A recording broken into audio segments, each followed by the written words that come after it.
ନମସ୍କାର ସାଙ୍ଗମାନେ, ଆପଣମାନଙ୍କୁ ଆର୍.ଡି ବେସିକ୍ ଲର୍ଣ୍ଣିଂ ଚ୍ୟାନେଲକୁ ସ୍ୱାଗତ। ଆଜି ଆମେ କିଛି ଗୁରୁତ୍ୱପୂର୍ଣ୍ଣ ଓଡ଼ିଶା ଇତିହାସ ସାଧାରଣ ଜ୍ଞାନ ବିଷୟରେ ପଢ଼ିବା।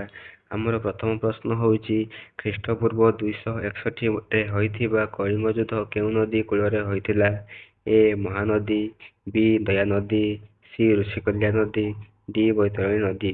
ଉତ୍ତର ବି. ଦୟାନଦୀ। 2 ନମ୍ବର ପ୍ରଶ୍ନ, କଳିଙ୍ଗ ଯୁଦ୍ଧ ପରେ ଅଶୋକ କେଉଁ ଧର୍ମ ଗ୍ରହଣ କରିଥିଲେ? ଏ. ହିନ୍ଦୁ ଧର୍ମ, ବି. ଖ୍ରୀଷ୍ଟ ଧର୍ମ, ସି. ବୌଦ୍ଧ ଧର୍ମ, ଡି. ଇସଲାମ ଧର୍ମ। ଉତ୍ତର ସି. ବୌଦ୍ଧ ଧର୍ମ। 3 ନମ୍ବର ପ୍ରଶ୍ନ, କେଉଁ ରାଜା କୋଣାର୍କ ସୂର୍ଯ୍ୟ ମନ୍ଦିର ନିର୍ମାଣ କରିଥିଲେ? ଏ.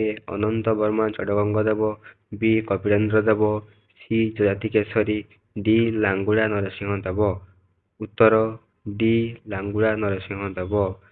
4 ନମ୍ବର ପ୍ରଶ୍ନ, ଓଡ଼ିଆ ଭାଷାର ପ୍ରଥମ ଦୈନିକ ଖବରକାଗଜ କେଉଁଟି? ଏ. ସମାଜ, ବି. ପ୍ରଜାତନ୍ତ୍ର, ସି. ଉତ୍କଳ ଦୀପିକା, ଡି. ଧରିତ୍ରୀ। ଉତ୍ତର ସି. ଉତ୍କଳ ଦୀପିକା। 5 ନମ୍ବର ପ୍ରଶ୍ନ, 1817 ମସିହାରେ ପାଇକ ବିଦ୍ରୋହର ନେତୃତ୍ୱ କିଏ ନେଇଥିଲେ? ଏ. ଗୋପବନ୍ଧୁ ଦାସ, ବି. ବକ୍ସି ଜଗବନ୍ଧୁ, ସି. ମଧୁସୂଦନ ଦାସ, ଡି. ବୀର ସୁରେନ୍ଦ୍ର ସାଏ। ଉତ୍ତର ବି. ବକ୍ସି ଜଗବନ୍ଧୁ। 6 ନମ୍ବର ପ୍ରଶ୍ନ, ଓଡ଼ିଶା କେବେ ଏକ ସ୍ୱତନ୍ତ୍ର ପ୍ରଦେଶ ଭାବରେ ଗଠିତ ହେଲା? ଏ. 1936 ମସିହା, ବି. 1912 ମସିହା, ସି. 1947 ମସିହା, ବି. 1950 ମସିହା। ଉତ୍ତର ଏ. 1936 ମସିହା। 7 ନମ୍ବର ପ୍ରଶ୍ନ, କେଉଁ ଓଡ଼ିଆ କବିଙ୍କୁ କବି ସମ୍ରାଟ ଉପାଧି ଦିଆଯାଇଛି? ଏ. Sarala Das, B. Fakir Mohan Senapati, C. Upendra Bhanja, D. Radhanath Ray. ଉତ୍ତର ସି. ଉପେନ୍ଦ୍ର ଭଞ୍ଜ।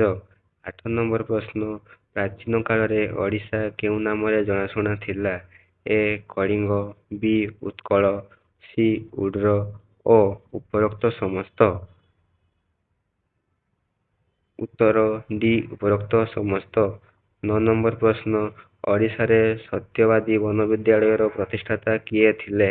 ଏ. ମଧୁସୂଦନ ଦାସ, ବି. ଗୋପବନ୍ଧୁ ଦାସ, ସି. ହରେକୃଷ୍ଣ ମହତାବ, ଡି. ନବକୃଷ୍ଣ ଚୌଧୁରୀ। ଉତ୍ତର ବି. ଗୋପବନ୍ଧୁ ଦାସ। 10 ନମ୍ବର ପ୍ରଶ୍ନ, ଓଡ଼ିଶାର ପ୍ରଥମ ମୁଖ୍ୟମନ୍ତ୍ରୀ କିଏ ଥିଲେ?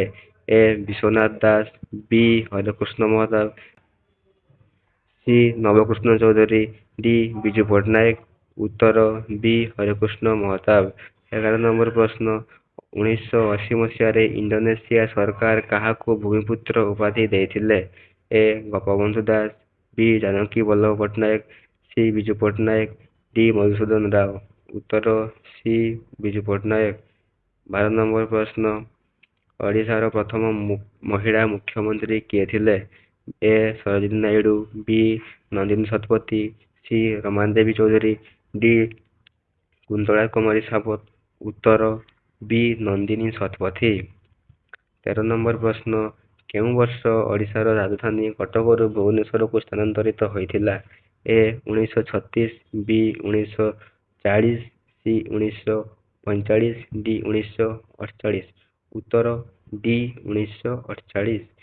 14 ନମ୍ବର ପ୍ରଶ୍ନ, ଓଡ଼ିଶାରେ ଉତ୍କଳ ଗୌରବ ଭାବରେ କିଏ ପରିଚିତ? ଏ. Gopabandhu Das, B. Fakir Mohan Senapati, C. Madhusudan Das, D. Gourishankar ରାୟ। ଉତ୍ତର ସି. ମଧୁସୂଦନ ଦାସ। 15 ନମ୍ବର ପ୍ରଶ୍ନ, ଉତ୍କଳ ଦୀପିକାର ପ୍ରତିଷ୍ଠାତା ସମ୍ପାଦକ କିଏ ଥିଲେ? ଏ. Gopabandhu Das, B. Fakir Mohan Senapati, C. Madhusudan Das, D. Gourishankar ରାୟ। ଉତ୍ତର ଡି. ଗୌରୀଶଙ୍କର ରାୟ। 16 ନମ୍ବର ପ୍ରଶ୍ନ, ଇଂରେଜ ଶାସନ ବିରୁଦ୍ଧରେ ସମ୍ବଲପୁରରେ ବିଦ୍ରୋହର ନେତୃତ୍ୱ କିଏ ନେଇଥିଲେ? ଏ. ଗୋପବନ୍ଧୁ ଦାସ, ବି. ବକ୍ସି ଜଗବନ୍ଧୁ, ସି. ମଧୁସୂଦନ ଦାସ, ଡି. ବୀର ସୁରେନ୍ଦ୍ର ସାଏ। ଉତ୍ତର ଡି. ବୀର ସୁରେନ୍ଦ୍ର ସାଏ। 17 ନମ୍ବର ପ୍ରଶ୍ନ, ପୁରୀ ଜଗନ୍ନାଥ ମନ୍ଦିର ନିର୍ମାଣ କାର୍ଯ୍ୟ କେଉଁ ଶାସକଙ୍କ ଦ୍ୱାରା ଆରମ୍ଭ କରାଯାଇଥିଲା? ଏ. ଲଲାଟେନ୍ଦୁ କେଶରୀ, ବି. ଅନନ୍ତ ବର୍ମା ଚଡ଼ଗଙ୍ଗଦେବ, ସି. କପିଳେନ୍ଦ୍ର ଦେବ, ଡି. ଖାରବେଳ। ଉତ୍ତର ବି. ଅନନ୍ତ ବର୍ମା ଚଡ଼ଗଙ୍ଗଦେବ। 18 ନମ୍ବର ପ୍ରଶ୍ନ, ଓଡ଼ିଆ ଭାଷାରେ ମହାଭାରତ କିଏ ରଚନା କରିଥିଲେ? A. Sarala Das, B. Fakir Mohan Senapati, C. C Ramakrishna Nanda, D Gangadhar Meher. ଉତ୍ତର A Sarala Das.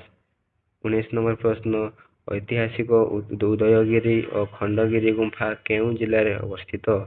A Puri, B Cuttack, C Khordha, D Jajpur. ଉତ୍ତର ସି ଖୋର୍ଦ୍ଧା।